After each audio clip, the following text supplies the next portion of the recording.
Hello everyone, welcome to my channel Germany की journey.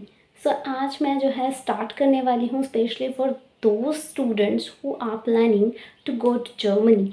सो क्या क्या चीज़ें हैं, किस टाइप से हमें स्टेप्स फॉलो करने हैं, कौन से स्टेप्स जो है सबसे इम्पॉर्टेंट है और कैसे जो है स्टेप्स हमारे बिगिन होंगे अगर हमें जाना है जर्मनी स्टडी करने। सो सबसे पहले हम बात करते हैं एपीएस की। सो जो एपीएस है वो हमारे लिए फर्स्ट स्टेप रहेगा जर्मनी के स्टडी के लिए। सो जब मैंने स्टार्ट किया था अपना सारा प्रोसेस सबसे पहले मेरे को ये था कि हाँ जाना है जर्मनी। सो मेरा जो सबसे पहला स्टेप था वो स्टार्ट हुआ था एपीएस से। सो एपीएस में सबसे पहले हमें क्या करना होता है वो सारे स्टेप्स मैं आज आपको बताऊंगी कि क्या क्या जो प्रॉब्लम्स हैं वो स्टूडेंट्स को फेस करनी पड़ती है और जो सिचुएशन है वो काफ़ी टेंस हो जाती है। Because I think Germany is the country जिसके लिए जो है काफ़ी ज़्यादा मुश्किल आती है स्टूडेंट्स के लिए कि किस तरीके से जो है अप्लाई करना है। लॉन्ग टाइम पीरियड है, ऊपर से जो वहाँ की ब्यूरोक्रेसी है उसका भी बहुत ज़्यादा इम्पैक्ट पड़ता है यहाँ के स्टूडेंट्स पर।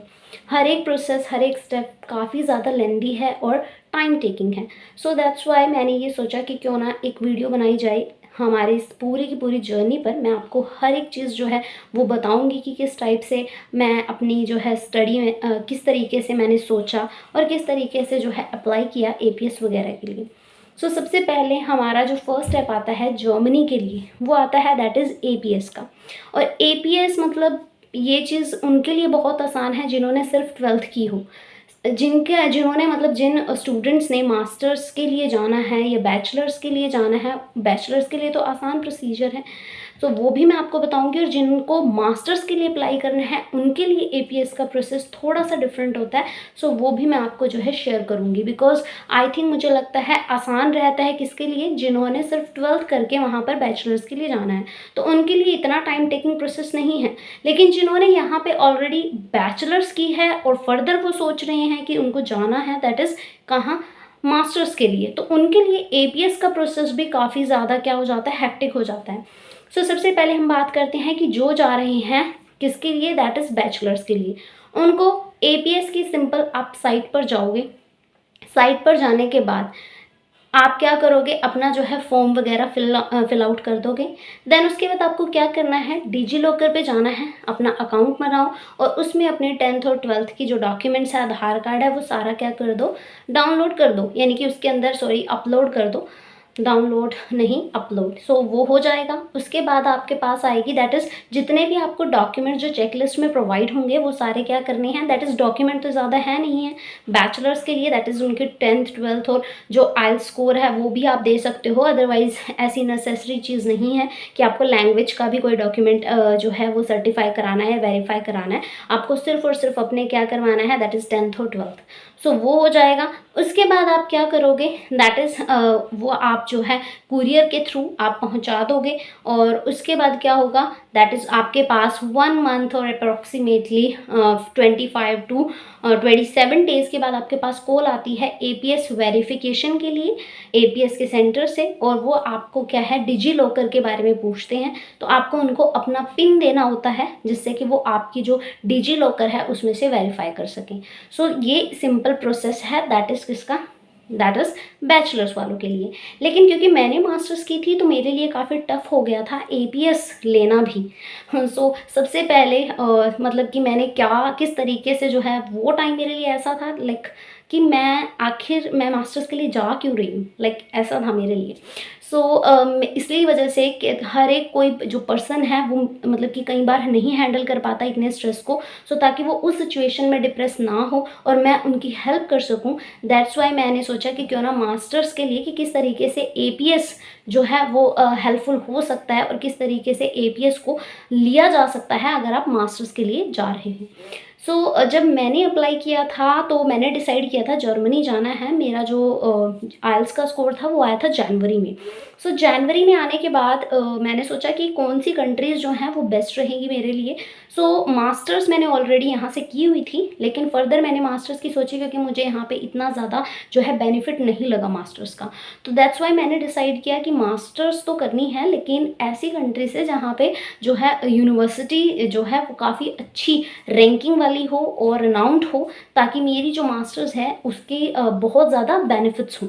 सो उसके बाद मैंने सोचा कि अगर मैं डिग्री लूँगी तो उस टाइम पे मुझे क्या सोचना होगा, दैट इज़ कि अफोर्डेबिलिटी भी हो।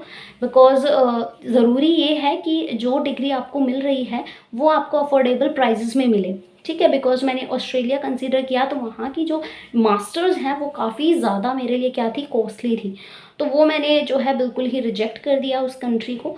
उसके बाद सेकंड ऑप्शन आया मेरे पास कनाडा का। बट कनाडा में जैसा कि आपको पता है स्टडी सिस्टम बहुत अच्छा है, लेकिन कहीं न कहीं वहाँ पर एम्प्लॉयमेंट सिस्टम थोड़ा अब जो है सही नहीं चला हुआ है। तो दैट्स वाई मैंने उसको भी रिजेक्ट कर दिया। और वेदर भी वहाँ, वेदर की जो सिचुएशन है वो भी ज़्यादा अच्छी नहीं है, ठीक है। क्लाइमेटिक प्रॉब्लम तो वहाँ रहती ही है। सो वो भी मैंने क्या कर दिया, नेग्लेक्ट कर दिया। देन उसके बाद मेरे पास ऑप्शन बचा, दैट इज़ जर्मनी का। और जर्मनी में मेन इंपॉर्टेंट चीज़, सभी ने मुझे मना किया बिकॉज वहाँ पे जर्मन लैंग्वेज है, but still I decided to complete my masters from Germany. Because I think जो जर्मनी है वो बेस्ट डेस्टिनेशन है अगर आपको मास्टर्स करनी है। बिकॉज वहाँ पे जो आपकी डिग्रीज़ हैं वो काफ़ी ज़्यादा क्या है, हाईली रिकमेंडेड हैं। ऊपर से अगर हम बात करें दैट इज़ कि वहाँ पे जो अफोर्डेबिलिटी है वो हमारी रहेगी डिग्री की as compare to USA, UK और अगर हम बात करें कनाडा की। सो दैट्स वाई मैंने जर्मनी डिसाइड कर लिया। लेकिन उसके बाद प्रोसेस बहुत ज़्यादा लेंदी था, ये मुझे भी नहीं पता था। मार्च में मैंने जो है वो APS के लिए अप्लाई किया, I think 5th of March या 5th ऑफ मार्च को मैंने जो है अपने जो है फॉर्म फिल किया APS की साइट पे जाके।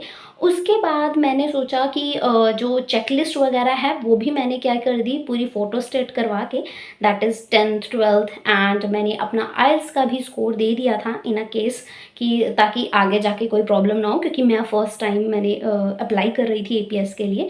सो फर्स्ट टाइम में ये होता है कि कोई मिस्टेक ना हो जाए। सो लैंग्वेज का भी सर्टिफिकेट, मेरी DMCs, साथ ही साथ मेरी जितनी भी ट्रांसक्रिप्ट्स थी, दैट इज़ जो यूनिवर्सिटी की जो मेन आपकी ट्रांसक्रिप्ट होती है दैट इज़ वो, और उसके साथ साथ जो स्कोर या मार्कशीट होती है वो भी मैंने हर सेमेस्टर की जो है वो फ़ोटो स्टेट करवा के सेंड की थी, दैट इज़ दिल्ली में, दिल्ली के एड्रेस पे जो उन्होंने मेंशन किया हुआ था अपनी साइट पर। उसके बाद आई थिंक मैंने, हाँ, जब मैंने 3rd को अप्लाई किया था तो मैंने 4th ऑफ मार्च को जो है, फोर्थ नहीं, 5th ऑफ मार्च को मैंने जो है वो सेंड आउट कर दी थी दिल्ली के लिए। और मैंने कुरियर जो है वो ऐसा सिलेक्ट किया था जिससे कि मुझे जो है पता चल सके कि मेरा जो कुरियर है वो कब तक डिलीवर होगा। सो मैं वो भी ट्रैक ऑन करती रही थी। आई थिंक 6th के आफ्टरनून तक 2 PM या 2 PM तक जो है मेरा जो कुरियर था वो चला गया था, दिल्ली पहुंच गया था। उसके बाद मेरे पास जो कॉल है वो आई थी वेरिफिकेशन के लिए 8th ऑफ अप्रैल या 8th ऑफ अप्रैल को।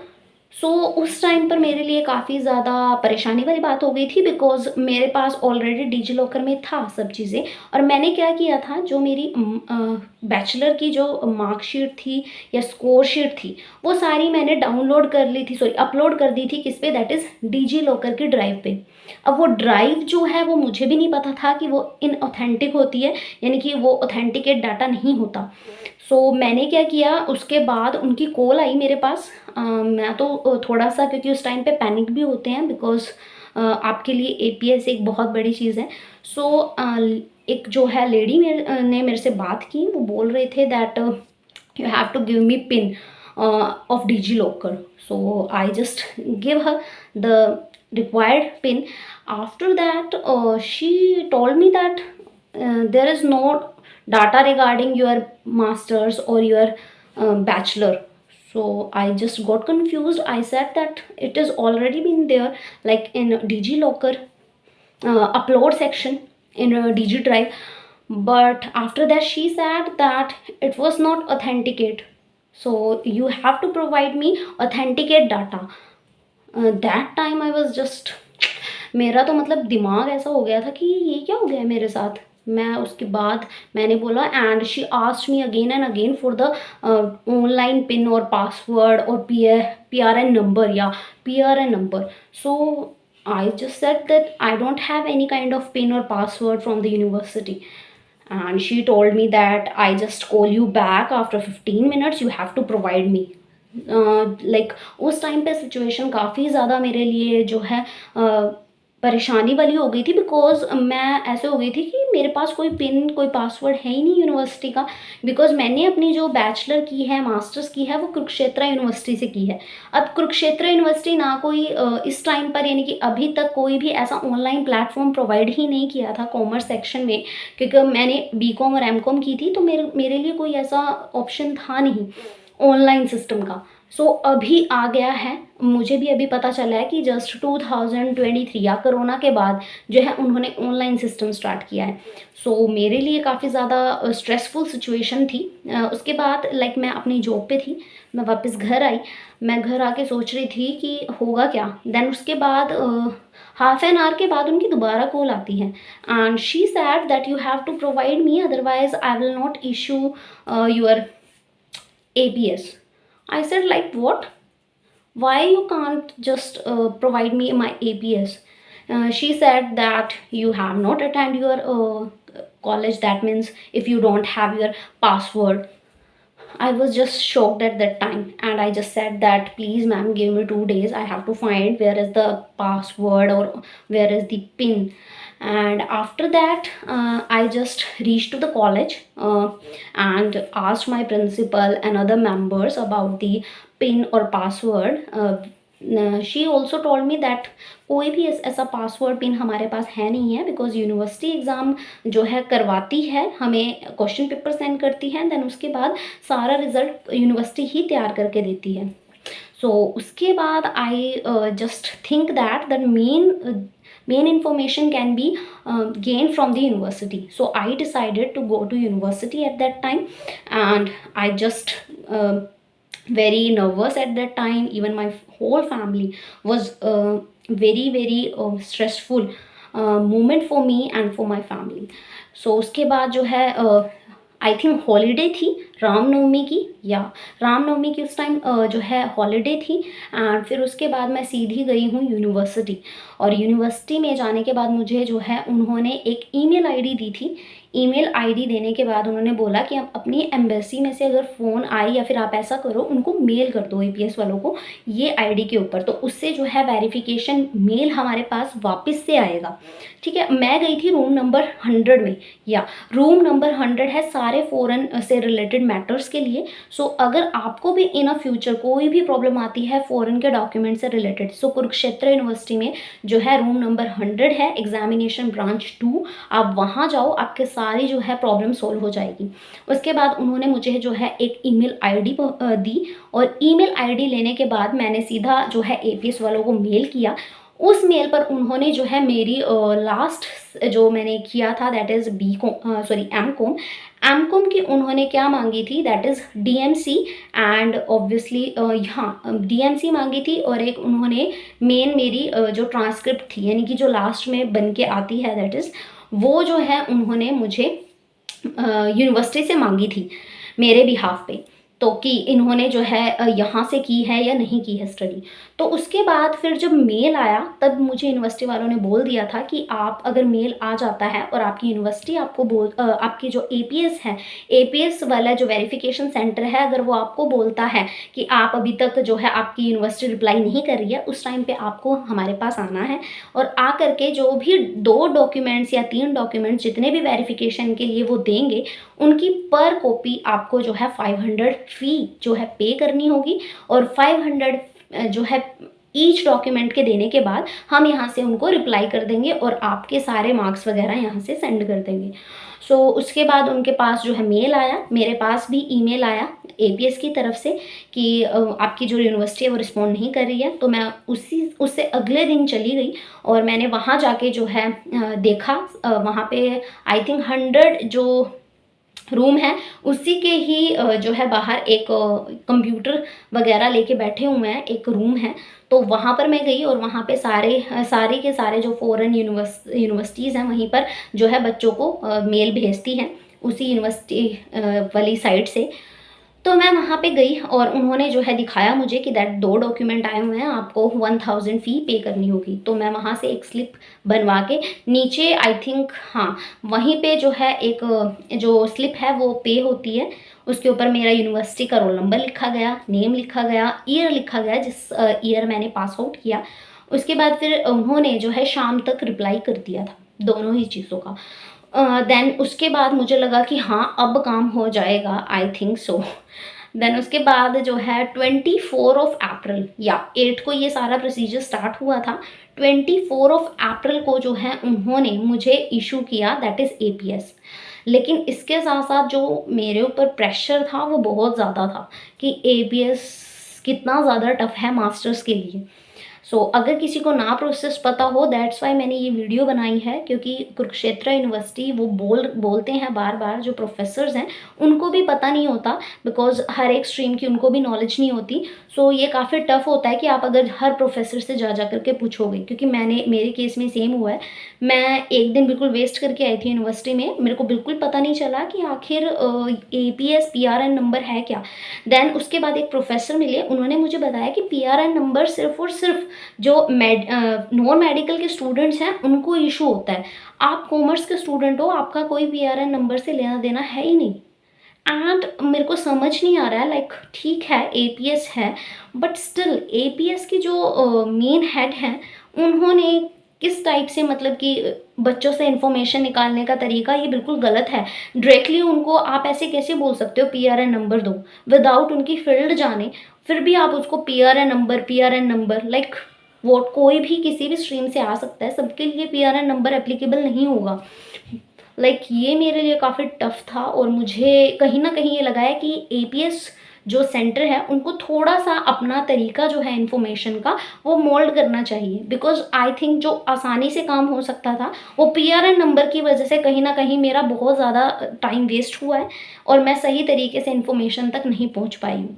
उसके बाद देन मेरे पास क्लैरिफिकेशन आई कि जो पीआरएन नंबर है वो नॉन मेडिकल से रिलेटेड है। आफ्टर दैट उसके बाद मुझे जो है किसी ने सजेस्ट किया कि आप सीधा 100 वाले रूम में जाओ, वही 400 से रिलेटेड है, वहीं पे आपका सॉल्यूशन होगा। जिन बच्चों को ना पता हो 100 रूम के बारे में, यूनिवर्सिटी के बारे में, और जो आर्ट्स स्ट्रीम से है या फिर कॉमर्स स्ट्रीम से हैं और अपनी मास्टर्स करना चाहते हैं दैट इज़ जर्मनी से, तो उनके लिए पैनिक सिचुएशन ना क्रिएट हो, दैट्स वाई ये मेरी वीडियो है। इनफैक्ट मैंने यूट्यूब पे भी काफ़ी वीडियोज़ देखी कि कुरुक्षेत्र यूनिवर्सिटी में पीआरएन नंबर या फिर जो एपीएस का प्रोसेस है मास्टर से रिगार्डिंग वो किस टाइप से होगा, लेकिन कहीं भी इंफॉर्मेशन मेंशन नहीं थी। ये मेरी वीडियो सिर्फ और सिर्फ इसी वजह से मैंने ये बनाई है, ताकि जो वीडियोस या जो कंटेंट नहीं प्रोवाइड किया जा रहा है वो प्रोवाइड किया जाए, बिकॉज आई थिंक बहुत ज़्यादा जो है क्रेज़ बढ़ गया है जर्मनी से मास्टर्स करने का। और इसके लिए, और एक स्ट्रीम नहीं, पहले सिर्फ नॉन मेडिकल वाले जो स्टूडेंट्स थे वो जाते थे, लेकिन आजकल मास्टर्स वाले भी अगर यहाँ पे जैसे जॉब वगैरह की अपॉर्चुनिटी उन्हें कम लगती है या मास्टर्स से वो इंटरेस्ट मतलब कि सेटिस्फाइड नहीं होते इंडिया की, तो वो क्या करते हैं, प्रेफर करते हैं फॉरेन कंट्रीज़ में। That's why. और जर्मनी का प्रोसेस होता ही सिर्फ और सिर्फ डॉक्यूमेंट बेस्ड है, और अगर डॉक्यूमेंट्स आपके प्रॉपर हैं और टाइमली आप सभी चीज़ों को रिस्पॉन्स कर रहे हो, तभी पॉसिबिलिटी है कि आपका जो एपीएस है या बाकी जो डॉक्यूमेंट्स हैं वो कम्प्लीटली सही तरीके से जो है वो आपको इशू हो पाएंगे। अदरवाइज़ तो फिर वही है कि आप बहुत ज़्यादा एक तो स्ट्रेस हो जाओगे, और ऊपर से आपको हर एक प्रोसेस, हर एक स्टेप काफ़ी ज़्यादा क्या लगेगा, स्ट्रेसफुल लगेगा। This video is only dedicated to masters, especially from Kurukshetra University and from the streams like arts or commerce, and who want to issue their APS or want to want any information regarding APS. So please, ऐसे ही बने रहिए आगे मेरी journey में, because मैं हर एक step आपको clear करूँगी और जिस तरीके से करना है वो सब आपको गाइड करती रहूँगी। सो आई होप आपको मेरी ये वीडियो अच्छी लगी होगी और काफ़ी यूज़फुल होगी आप सबके लिए।